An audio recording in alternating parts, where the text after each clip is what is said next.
Welcome to the Farmyard 15, where I'll be choosing 15 animals from our farm and making them into a rugby team, and then comparing them to rugby players playing at the World Cup this year. I got the idea partly from Bedknobs and Broomsticks and partly from a Japanese feature that was done a couple of years ago. And people have always enjoyed comparing certain players to animals. There are a few funny examples, but I thought it'd be fun to kind of do it the other way around to kind of highlight the attributes of the animal and sort of share a bit about them, and then put them into the rugby team. So hopefully, if you like rugby, you'll learn something about farming, and if you like farming, you'll learn something about rugby.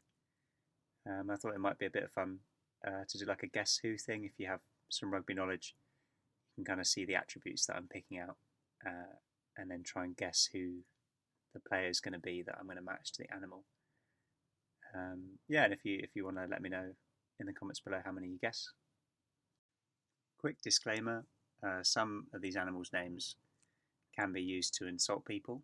You know, like if you call your stepmom a cow or your girlfriend a pig, that could be taken the wrong way.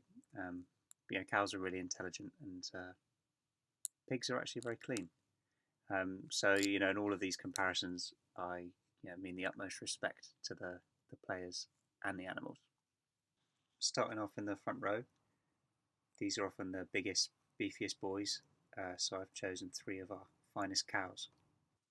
Our loosehead prop is Thomasina, the Shetland cow. At 13 years old, she is old for a cow, but she's still going strong and a valuable part of what we do at the farm. Shetland cows tend to be smaller than a lot of the sort of continental European breeds, like the Charolais and the Limousin are massive, are much bigger. What Thomasina lacks in size, she makes up for in toughness. The breed are really hardy and get through some minging winters up in Scotland without losing any condition. They tend to be thought of as a bit more laid back than other breeds, quite easy to work with, although at times they can be very stubborn and do a lot of damage with their horns, which I feel like would be effective in the front row. Going with the old and gold theme, I've matched Thomasina with Dan Cole, the English hooker, whose international career has actually spanned her age, an incredible 13 years. In at hooker is Manny, the Shetland bull calf. So he has been born this summer and left whole, so uncastrated, which gives him a bit more energy and edge. And Shetland cattle are a rare breed, so part of what we do is sort of conservation breeding, trying to help the breed be more resilient and widespread. And I feel like you need to be a rare breed to be in the front row. Not those men and women do. Not many people could do that week in, week out. As a young and spunky character, Manny is still learning the ropes. So even though he's sort of quick and agile and strong, he's got a lot of room to grow. And I have matched him with Dan Sheehan, the young hooker for Ireland. Our tight head prop is the beautiful Apricot, a shorthorn Jersey cross, and she really has that hybrid figure you get from crossbreeding. She's relaxed, yet strong and flexible. Here she is hammering away at some defences, showing her strength. I just thought, as a chunky, robust ginger, it really had to be Stephen Kitsoff, the South African prop. Into the second row now, also known as the engine room. These players tend to be either athletes or maniacs. Very occasionally you get both of these in one person, like Eben Etzebeth. In our second row, I've gone for one of each. First up is Alvin, a Golden Guernsey cross. He's a gentle giant, really, sort of tall, well muscled, but very calm and reliable. Smart short hair. So I've matched him with the young but mature Ollie Chesham, England's second row. Alvin's second row partner is Arrow, and he's a billy goat, so he has the potential to be very aggressive. He's actually not that bad most of the time, but during breeding season he will urinate on his own goatee to impress the ladies, and that's pretty intense. Like if you saw that on the pitch, you'd be scared. And I think that a fun player to match this with, who sort of inspires fear and loses their cool, is Thomas Lavanini, the Argentinian second row and their most sin-bin player in history. Both our goats are from the south of England, so they're not the toughest customers. They're not as tough as the feral goats in Scotland or the mountain goats in France, but they're good all-round athletes. I think it'd be great in the line-up as well. They've also been friends for a couple of years, which is a good ingredient for any good second row partnership. In at blindside flanker is Hosanna, the Highland pony, and she might not be the strongest or the fastest pony out there, but she can keep going for hours and hours and hours. She just has an incredible work rate, and they're very long-lived Highland ponies, living up to 30 years and longer and still working. They're initially bred to carry red deer stags back from the hunt, so they'd be carrying animals up to 200 kilograms for hours back across the highlands over hills. So yeah, really tough.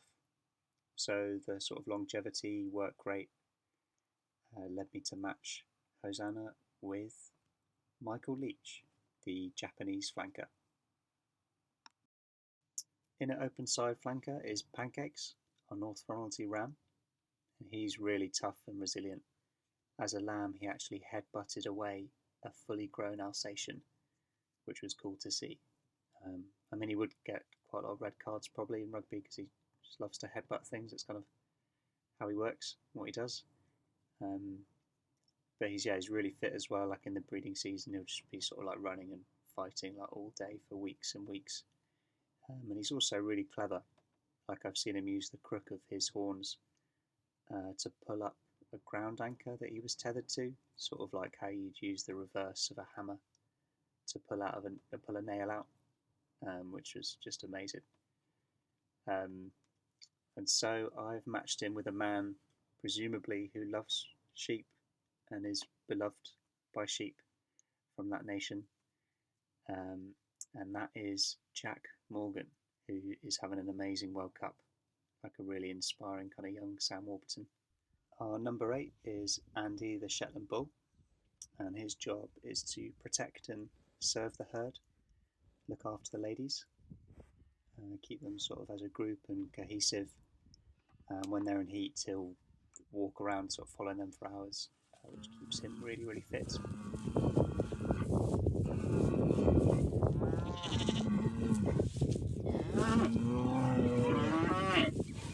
He's not aggressive, like he wouldn't go out of his way to hurt you, but he is absolutely terrifying. That you wouldn't want to get on the wrong side of him, and he could do some real damage. He's also got these really like androgenized features, like thick shoulders, chunky neck and head, nice like wide nostrils, and a lot of like rugby players have that as well. I think those traits are linked to testosterone, and those traits also give him a really high energy, so high in fact that we had to recently work with a vet to sedate him, to trim his hooves as part of his welfare program. And I feel like this, there's a certain player you pretty much have to sedate if you want to keep him under control. He's just involved in everything. Really impressive player and leader. So the player I've matched Andy the Bull with is Sia Khaleesi, the South African captain. Kevin the Piglet is in at scrum half, and he really is like the complete package. He is faster than you think, stronger than you think, fitter than you think. He can even jump higher than you think. It's just, you think he's good, and he just constantly surprises you. He's also really fun, to have around on the farm regularly, tearing up the field. It can be quite hard to contain. Looks breaking through defences, keeping us on our toes. It can be really hard to catch these piglets. Sort of feels like a torpedo, a baby with a bar of soap. And the player that I'm matching to Kevin the Piglet is Antoine Dupont, the French scrum half. Mango, the Jersey cow, is first pick at fly half. She is the highest maintenance animal we have, but also the most productive. We milk her most days. She's very good at learning instructions and routines, good at communicating with us. Like, she'll tell us if she wants more food or if we're a bit late in feeding her. She'll also come to her name from the other side of the field. That's really cool. So communication's good for a fly half. She's got shoulders like a ketchup bottle, loves hanging out with the coach, and has really good spatial awareness, like peripheral vision. And I think all these things make her match best with Johnny Sexton, the legendary Irish fly half. On one wing we have Mo, the Golden Guernsey kid. He's really, really fast, very agile and springy, so he'd be good in the air. Can turn on a sixpence, or a dime, or a rupee, or whatever the phrase is. Definitely break some ankles trying to catch him. Like any good winger, he's either doing nothing at all, kind of lurking around in the field, or moving incredibly quickly. So yeah, I think the player he'd match most closely with would be Cheslin Colby, the South African winger.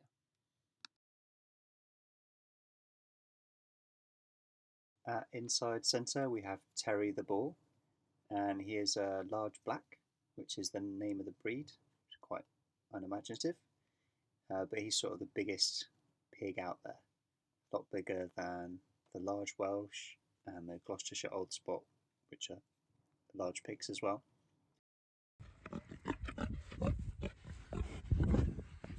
And with that size, he's about 350 kilos. It's like 2 of Joe Marler.